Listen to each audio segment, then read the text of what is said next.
Once the semen has been evaluated for volume, concentration, and progressive motility, then the amount of extender needed to dilute the semen for centrifugation can be calculated. The extender that is used for centrifugation is the BF, or basic formula extender sold by animal reproduction systems. I always mix a fresh batch for use in freezing.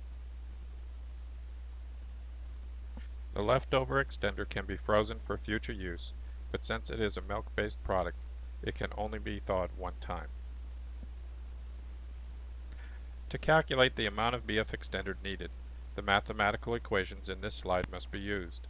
All of the mathematical equations and some of the specific volumes identified in this DVD series are designed to produce 4 straws per dose, with a minimum of 200 million total sperm cells per straw, or a total minimum of 800 million sperm cells per dose. In the example pictured here, the ejaculate produced 23 mL of semen at a concentration of 174 million sperm cells per ml. In the first equation, these two numbers are multiplied with the result being 4,000.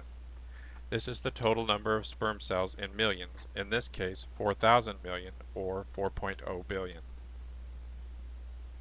In the second equation, the 4,000 is divided by 50, with the result being 80 mL. This is the total volume of extender and semen we are seeking to achieve. In the third equation, the amount of BF extender that is added to the 23 mL of semen is calculated by subtracting 23 mL from 80 mL, resulting in 57 mL of BF extender. Next, the semen is poured into a large enough cylinder that will contain the calculated total volume of semen plus extender. The BF extender is then added to the level of the calculated total volume of fluid.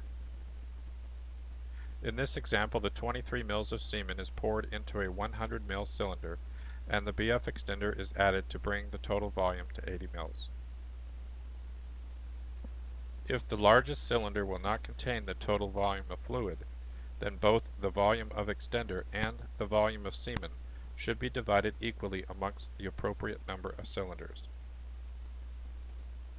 The next step is to pour 40 mL of the extended semen into each centrifuge tube. In this case, the 80 mL would result in 2 centrifuge tubes.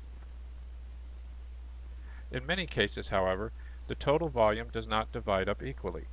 In the example on this slide, the total volume was 144 mL. This would result in 3 tubes of 40 mL each and a 4th tube containing 24 mL. In the next section of this DVD, I will talk about what to do in this situation in order to produce centrifuge tubes with equal volumes so that the centrifuge does not spin imbalanced and potentially cause irreparable damage.